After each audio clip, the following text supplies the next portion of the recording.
언제부턴가 근대 이래로 특히 경제학이 나온 이후로 사람들은 인간이 굉장히 완벽하다고 생각하기 시작했어요. 경제학에 상징하는 인간은 굉장히 단단한 인간입니다. 자기가 자기의 물질적 이익을 추구하면서 언제나 빠른 판단을 내리고 이 완벽한 인간이 돼요. 그리고 오로지 시장을 통해서만 인간과 소통을 하면 돼요. 나머지 소통은 필요 없습니다. 왜? 내가 완벽하니까. 그러나 인간은 대단히 불완전한 존재라고 하는 거죠. 그래서 다른 사람, 그러니까 흔히 가족, 그리고 또 다른 사람과를 통해서 결핍을 메우지 못하면 사람은 절망하고 자살하게 되어 있는 거죠. 그래서 경쟁 속으로 몰아넣고 완벽한 인간을 추구하면 추구할수록 사람들은 자살률이 높아지게 되어 있습니다. 그래서 마을이 필요한 건데 지금은 특히 도시에서는 마을이라고 하는 게 굉장히 줄어들었죠. 그러나 몇 가지 조건이 갖춰진다면 집값이 내려가고 노동시간이 줄어든다면 앞으로 마을이 차지하는 역할은 대단히 늘어날 것이다. 마을 만들기에서 핵심적인 거는 사회적 경제입니다. 물론 사회적 경제와 공공경제는 연결되어 있습니다. 100만 년을 인류가 살아왔다 그랬는데 100만 년 전 인간도 먹고 살았을 거 아니에요? 경제가 만일에 먹고 사는 얘기라면 그럼 99만 년 동안의 경제는 뭐라고 부를 거냐? 그게 바로 사회적 경제라고 하는 게 제 주장입니다. 그러니까 역사상으로는 그리고 가장 오랜 기간 동안 우리는 사회적 경제라는 곳에서 살았고 그 다음 공공경제가 나타났고 그 다음에 시장경제가 일반화된 건 사실은 300년밖에 되지 않습니다. 100만 년 속에서 300년만 됐고 그 중에서도 지난 30년은 바로 시장경제의 원리, 인간이 이기적이고 경쟁해야 된다는 원리, 시장 원리로 사회 전체를 조직하려고 했죠.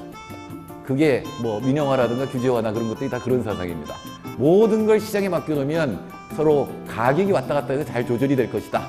그럼 나머지는 필요 없는 게 되잖아요. 정치라든가 사회 이런 게 필요 없으니까 그것들을 다 시장 원리를 집어넣어서 사회를 대변혁하자는 게 신자유주의의 30년이었고 그게 파탄이 난 게 2008년 금융위기고 앞으로도 오랫동안 경제 침체가 계속될 것으로 보입니다. 지금 월드컵 결승전을 하는데 무슨 축구 경기를 안 보고 드라마를 본다고 해. 이런 싸움일 경우에 격앙되기 되게 쉽죠. 네. 여기서 정체성이 관련되죠. 대한민국 국민으로서 축구를 좋아하는 축구의 동호회 회원으로서 월드컵 결승전을 어떻게 안 볼 수가 있어요. 정체성이죠. 정체성. 근데 드라마에 나오는 그 애틋한 얘기, 이거는 나의 삶이거든요. 정체성이죠. 자, 이렇게 되면 굉장히 어려워집니다. 그러니까 양자택일 중에서도 그 의견을 가진 사람의 정체성과 관련이 되면 굉장히 어려워집니다. 그리고 월드컵을 보느냐 안 보느냐는 양보해서 다음 주에 볼 수가 없어요.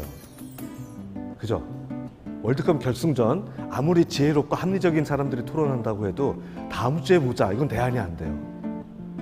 그래서 이 말은 무슨 뜻이냐면 결정을 급하게 해야 되는, 바로 몇 초 안에 결정을 해야 된다든가 급한 결정을 하게 되면 감정이 격앙되기가 되게 쉽습니다.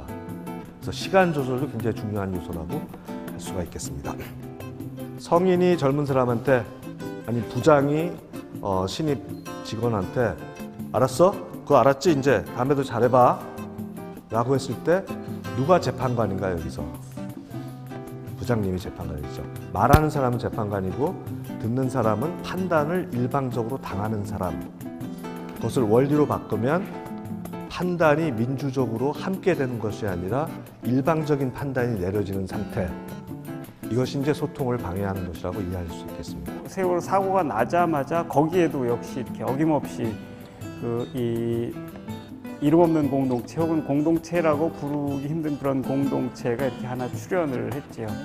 그 진도 팽목항에 이제 누가 얘기하지 않았는데도 그냥 이렇게 자발적으로 몰려든 분들 있지 않습니까? 뭐 이렇게 난 잠수를 할 줄 아니까라고 이렇게 오시는 분들, 난 옆에서 잠수는 못해도 옆에서 도와주겠어 몰려오시는 분들, 또 그리고 이제 거기에다가 이렇게 물자 이것저것 보내시는 분들 하면 이렇게 사실 거기 직접적으로 줄 게 없거나 혹은 이제 가서 할 게 없기는 하지만 그래도 끊임없이 거기에 관심을 갖고 거기에 계속 시선을 주고 있던 분들조차도 사실은 거기 그 공동체에 참여했던 거라고 얘기를 할 수 있을 겁니다.